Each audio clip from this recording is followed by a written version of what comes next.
Good morning, everyone. Our first Bible reading this morning is taken from the book of Judges, chapter 4, from verses 1 to 7. The Israelites again did what was evil in the sight of the Lord after Ehud died. So the Lord sold them into the hand of King Jabin of Canaan, who reigned in Hazor. The commander of his army was Sisera, who lived in Harosheth Hagoyim. Then the Israelites cried out to the Lord for help, for he had 900 chariots of iron and had oppressed the Israelites cruelly 20 years. At that time, Deborah, a prophetess, wife of Lapidoth, was judging Israel. She used to sit under the palm of Deborah between Ramah and Bethel in the hill country of Ephraim, and the Israelites came up to her for judgment. She sent and summoned Barak, son of Abinoam, from Kadesh in Naphtali, and said to him, "The Lord, the God of Israel, commands you, go, take position at Mount Tabor, bringing 10,000 from the tribe of Naphtali and the tribe of Zebulun.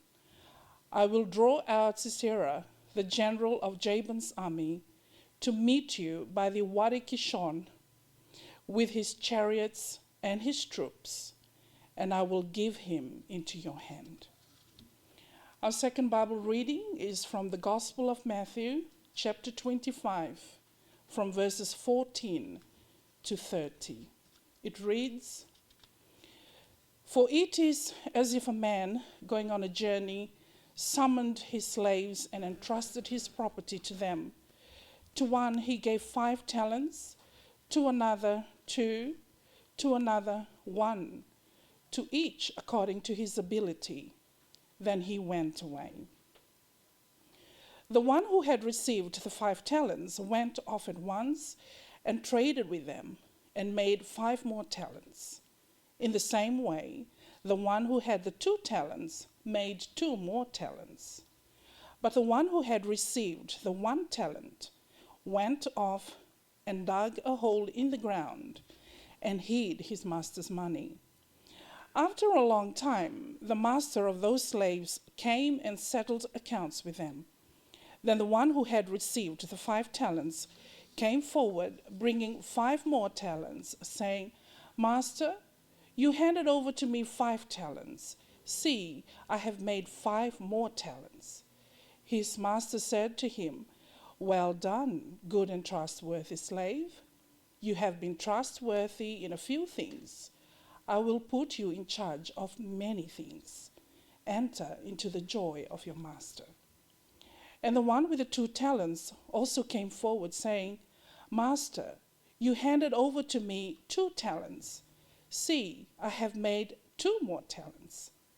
His master said to him, 'Well done, good and trustworthy slave. You have been trustworthy in a few things. I will put you in charge of many things. Enter into the joy of your master.' Then the one who had received the 1 talent also came forward, saying, 'Master, I knew that you were a harsh man, reaping where you did not sow, and gathering where you did not scatter seed. So I was afraid, and I went and hid your talent in the ground. Here you have what is yours.' But his master replied, 'You wicked and lazy slave. You knew, did you, that I reap where I did not sow and gather where I did not scatter?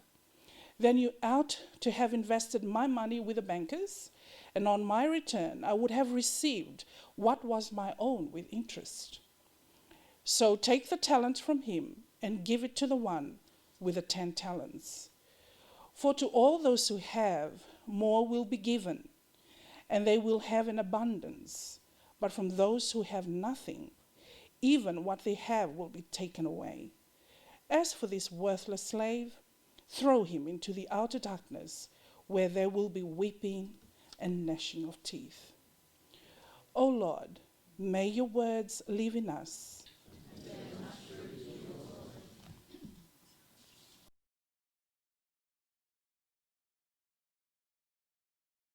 I don't know how many of you read in the paper this week about Scotch College. Did you read the article? The big heading, teaching people to fail. Wasn't quite that, but it was saying that young people need the chance to fail. Have you all failed at something? I can remember comparing with some friends who failed French at the highest level. I failed it at leaving. Others didn't get that far. So I failed, but at a decent level. So we often extend ourselves, and sometimes we fail. But people are very scared of failing. And parents are very scared of their children failing these days, I believe. They're called helicopter parents and snowplow parents, and making sure their children don't fail at anything. They always achieve. I think the Bible reading tells us about the need to go ahead.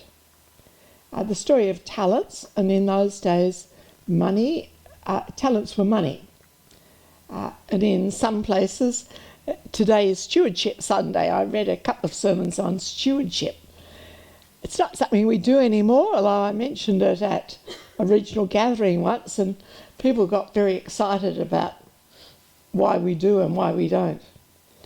But the story is about being responsible, about using what was an enormous amount of money. We've taken up the story sometimes using the word talent for the way we think of talents these days. Have we used all the gifts that we've been given? Been given lots of gifts. How do we use them? I was brought up where you didn't skite. How many of you were told you don't skite? So you were never able to acknowledge that you could do something well? Oh no, not me, I couldn't do that. That's really a denial of what God's given us. So today's two stories are about taking risks. And taking risks means that we're prepared to fail.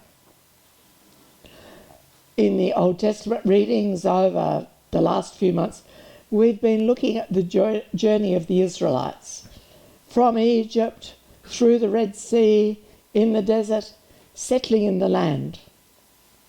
And things were not quite as they wanted. We've been starting and stopping the journey. They've come a long way and then they go back again. They've done some new ventures and then they've slipped back. Now they're in the promised land, but they're still sinning. They are complaining, saying it's no better than Egypt. It's probably even no better than the wilderness, because there's conflict, there's war, and we have people ruling over us. Armies are threatening us. Not sure what it would have done to the inhabitants when we read that story of the Jews settling into the promised land.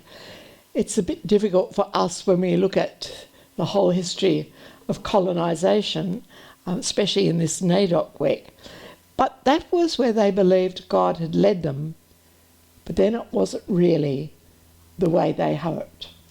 Joshua had taken over from Moses. There were new responsibilities and new possibilities.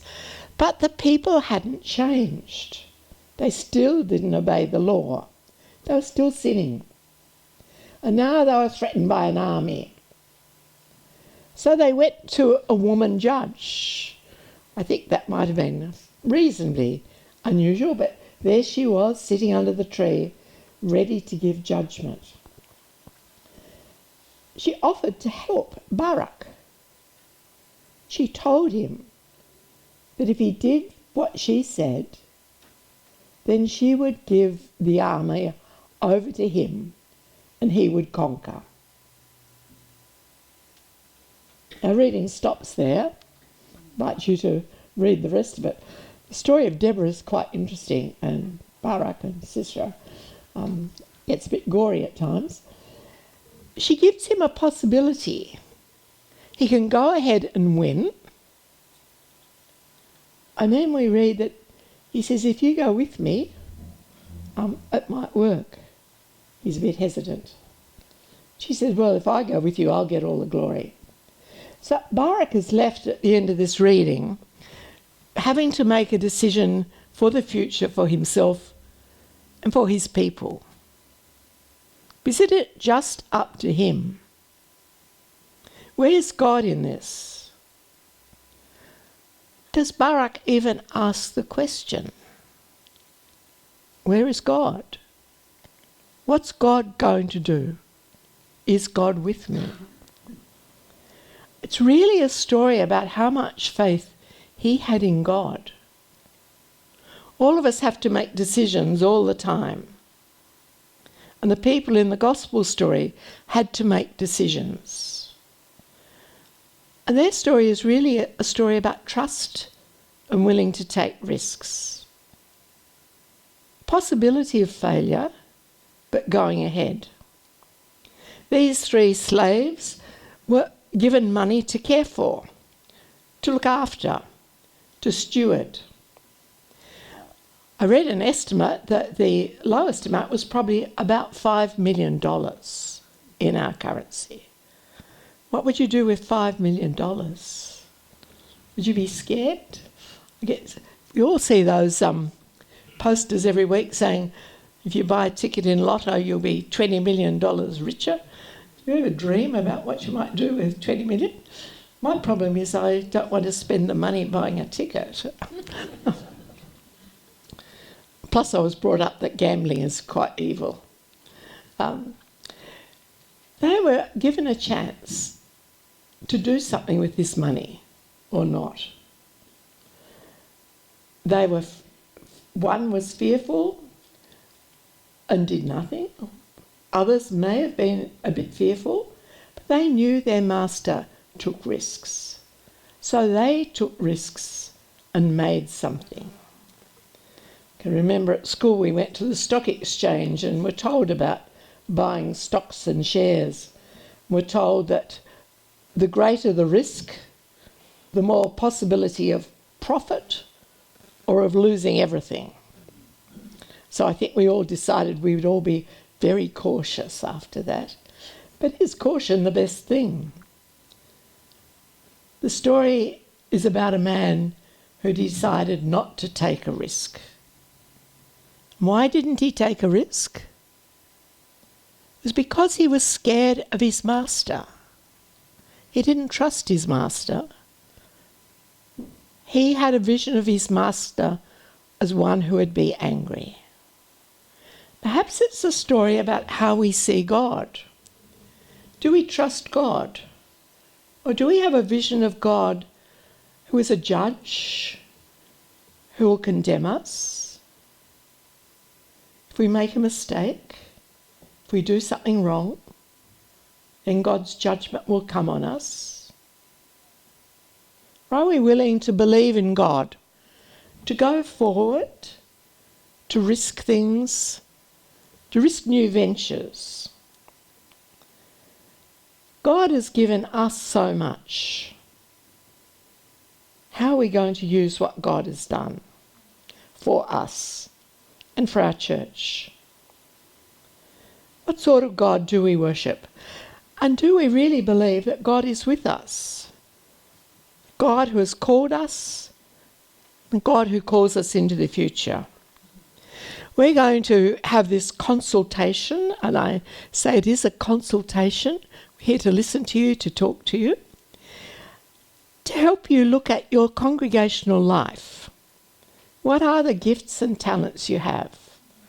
When I look at the congregation and the composition of this congregation, it's multicultural, it's multi-ages, multi-experiences.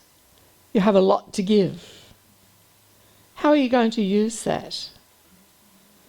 We're here to talk to you about how you see the future. There's a questionnaire to fill in. And you have to be honest. If you really can't stand the colour of the carpet, well, tell us. I hope it's a bit more than that, but it's a chance to express how you feel about things.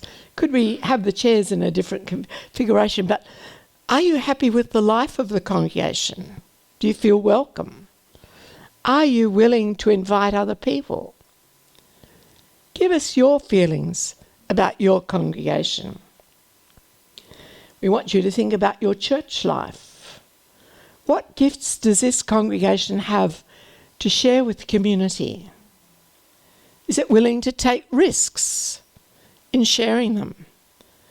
To reach out and maybe fail? It's always a possibility, but we know God is with us. What can you do as a congregation that maybe you're not doing at the moment? It's a chance to reflect, to think about your congregational life and think about the future. It will go to Presbytery as a report. It will go also with some documents about the vitality of call to Toby and his sets of call about being here. And there's another form, that's many pages long, that Toby has to fill in, not as an examination, but as a chance to think about his ministry and think about his life. What's he doing? Are the things he'd love to do he's not doing? Or the things he can't stand doing, but he feels compelled to do? Are there things he'd like to change? Are there things he loves and wants to keep the same? It's a chance for the congregation to develop, for Toby to develop, and the responses will be collated, and we will have a meeting with you and write a report, and that will go eventually to Presbytery early next year. And if the congregation agrees, it will be a congregational decision. It may go to the Presbytery that Toby's term with you will be extended. But you don't have to say yes, you want him. He doesn't have to say, yes, I want to stay. It's a chance to reflect, a chance to make decisions, and a chance for the future. Look at what has God entrusted you with. What's God calling you to do? What gifts do you have? And these gifts are the gifts of God, whose presence is there. And as a congregation, and as people, do you really trust God to lead you, to be with you, to take you into the future? What difference does it make to you, your congregation and your community, knowing that God is with you? How best can you work with God for the future with all the gifts that God has given you as individuals and as a community?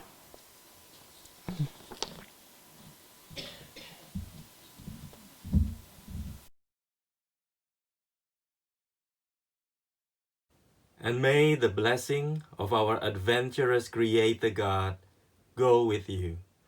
May the blessing of the Son, who showed us how to love, reshape you. May the blessing of the dancing Spirit joyfully enable you in your renewed living. Amen.